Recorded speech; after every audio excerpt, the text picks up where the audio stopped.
Bonjour tout le monde. Dans cette capsule-ci, j'avais le goût de discuter avec vous d'un sujet qui enflamme les économistes, c'est-à-dire la distinction entre l'économie keynésienne et l'économie classique. Donc, si vous êtes nouveau en économie, que vous débutez votre parcours en économie, vous avez certainement entendu parler des économistes keynésiens et des économistes classiques. Et vous en avez sûrement entendu parler comme étant deux factions économiques qui sont complètement et diamétralement opposées. Eh bien, aujourd'hui, on va essayer ensemble de démêler ce mythe-là, de regarder c'est quoi les différences entre l'économie classique et l'économie keynésienne, et on va essayer de voir ensemble, aujourd'hui, où est rendu le débat classique versus keynésien. Donc, à mon avis, la meilleure façon de commencer à parler de ce débat-là, c'est d'y aller par une perspective historique. Donc, l'économie keynésienne et l'économie classique, ce sont deux branches de l'économie qui sont chacune plus vieilles d'un centenaire d'années pratiquement. Et donc, la première des deux idéologies qui est arrivée au jour, la première orthodoxie économique, c'est l'économie classique. Et cette économie classique-là nous provient des écrits d'Adam Smith. Donc, Adam Smith, c'est un homme que vous connaissez sûrement pour l'écriture de son livre La richesse des nations, mais également comme fondateur, comme père fondateur de la macroéconomie moderne. Et dans son ouvrage, Adam Smith vous parle vous parle de la main invisible. La main invisible, c'est une notion complètement transcendante en économie. Et l'idée d'Adam Smith était la suivante. Adam Smith nous disait que des individus qui agissent égoïstement pour satisfaire leurs besoins allaient créer naturellement un marché efficace. Et ici, le mot-clé, c'est efficace. Adam Smith ne parle pas encore d'inégalité. Adam Smith ne parle pas encore, ne dit pas que tout le monde va être heureux. Ce qu'il vous dit, c'est que ce marché-là va maximiser la richesse dans l'économie. Et l'idée de la main invisible est assez simple. Vous avez différents marchés. Vous avez le marché de l'emploi. Vous avez le marché des biens et services. Vous avez des marchés économiques. Et ces marchés-là sont régulés par des prix, par des salaires. Et lorsque ces marchés-là sont débalancés, eh bien ces prix et ces salaires-là vont s'ajuster. Si je vous donne un exemple, imaginez que plusieurs gens se cherchent un emploi. Eh bien, selon Adam Smith, le salaire devrait diminuer pour s'assurer que tous les gens qui désirent avoir un emploi soient capables de rentrer dans la force de travail. Et donc ça, c'est un exemple parfait de la main invisible. Dans un marché concurrentiel, vous avez des prix et des salaires qui s'ajustent pour s'assurer que tout le monde est capable de maximiser ses ressources et son bien-être. Ça, c'était l'idée des économistes classiques.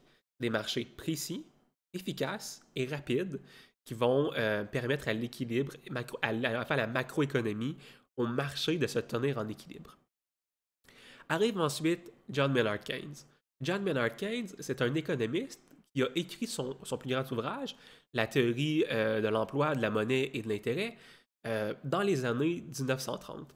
Et Maynard Keynes écrit dans une période économique largement troublée. Donc en 1929, vous avez le crash boursier. Donc une grave crise économique qui secoue l'ensemble de la planète. Eh bien, John Maynard Keynes, en tant qu'économiste de formation, se rend compte que la théorie classique est possiblement erronée.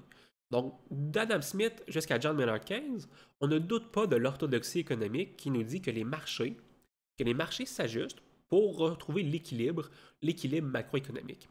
Eh bien, John Maynard Keynes, lui, observe en 1929 une crise économique, et la crise économique continue à empirer jusqu'en 1933 et pratiquement jusqu'à l'aube de la Deuxième Guerre mondiale. Et donc, John Maynard Keynes commence à se poser des questions. Pourquoi est-ce que les marchés ne retournent pas en équilibre? Pourquoi est-ce que les prix et les salaires ne s'adaptent pas pour retrouver l'équilibre macroéconomique? Vis-à-vis de cette question-là, John Maynard Keynes remet en doute le postulat classique qui nous dit que l'économie, en fait que les prix et les salaires s'ajustent rapidement et de façon précise pour retourner à l'économie de long terme, à l'économie potentielle.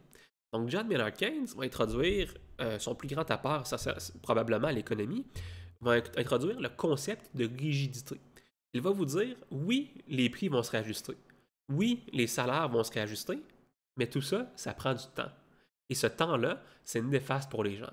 Et ça va mener à une de ces citations complètement, en fait, très célèbres parmi les économistes.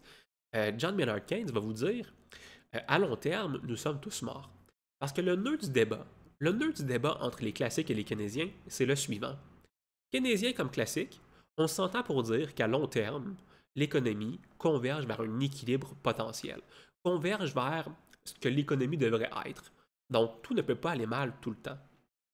Par contre, là où les classiques et les keynésiens sont en désaccord, c'est la vitesse à laquelle on retourne vers ces équilibres-là. Les économistes classiques vont vous dire qu'on retourne très rapidement. On retourne très rapidement vers l'économie potentielle, tandis que les keynésiens vont vous dire, eh bien, ça peut prendre un petit peu plus de temps. Et pourquoi est-ce qu'on s'émouvoit autant que ça de la différence entre les économistes classiques et keynésiens? Pourquoi est-ce que ces quelques mois-là de différence pour la qualité de l'économie sont si discutés et motivent autant la discussion entre les économistes? Eh bien, ça motive les économistes beaucoup parce que ça a des implications politiques très importantes, des implications normatives très importantes. Donc, les classiques se servent de l'argument du fait que les marchés se réadaptent très rapidement pour justifier que le gouvernement ne devrait pas trop s'impliquer dans l'économie. Donc, si le gouvernement s'implique dans l'économie, il envoie des signaux économiques qui sont néfastes au retour vers l'équilibre de long terme, vers le potentiel économique. Tu mêles les agents économiques, tu les empêches de mettre en place, tu les empêches de faire les actions économiques qui maximisent votre bien-être. Et donc ça, c'est l'argument politique des classiques. L'argument politique des keynésiens est complètement opposé et diamétralement opposé.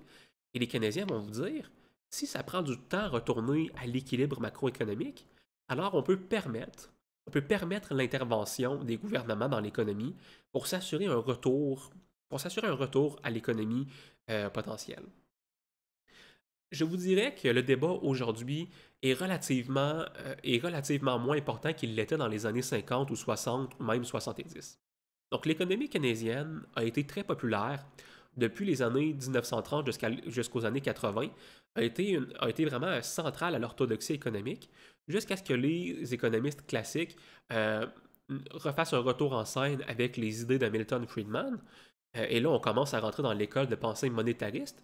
Donc, je ne vais pas trop m'enligner là-dedans. Mais ce que je veux, le mot de la fin que je voudrais donner sur le débat entre les classiques et les keynésiens, c'est que ce débat-là est aujourd'hui beaucoup plus sain. Et beaucoup plus sain parce qu'on est maintenant capable de vérifier empiriquement les dispositions, en fait, les idées des penseurs classiques et des penseurs keynésiens. Donc aujourd'hui, personne ne doute du fait qu'il existe des rigidités dans l'économie. Plusieurs prix Nobel ont gagné justement leur prix à cause de leurs écrits sur les différentes rigidités et les différents problèmes d'information asymétrique qui pouvaient faire en sorte que les marchés ne retournaient pas naturellement à leur équilibre potentiel. Et tout ça, c'est des données qu'on est maintenant capable de vérifier. Et donc, l'argument qui départageait les classiques et les keynésiens n'a aujourd'hui plus vraiment lieu d'être. Pourquoi? Parce que maintenant, c'est plus une question de savoir est-ce que le marché s'adapte rapidement ou moins rapidement à l'économie. Maintenant, la question, c'est de savoir, ben, on est capable de le calculer. Est-ce qu'on a d'autres options pour retourner et retrouver l'équilibre?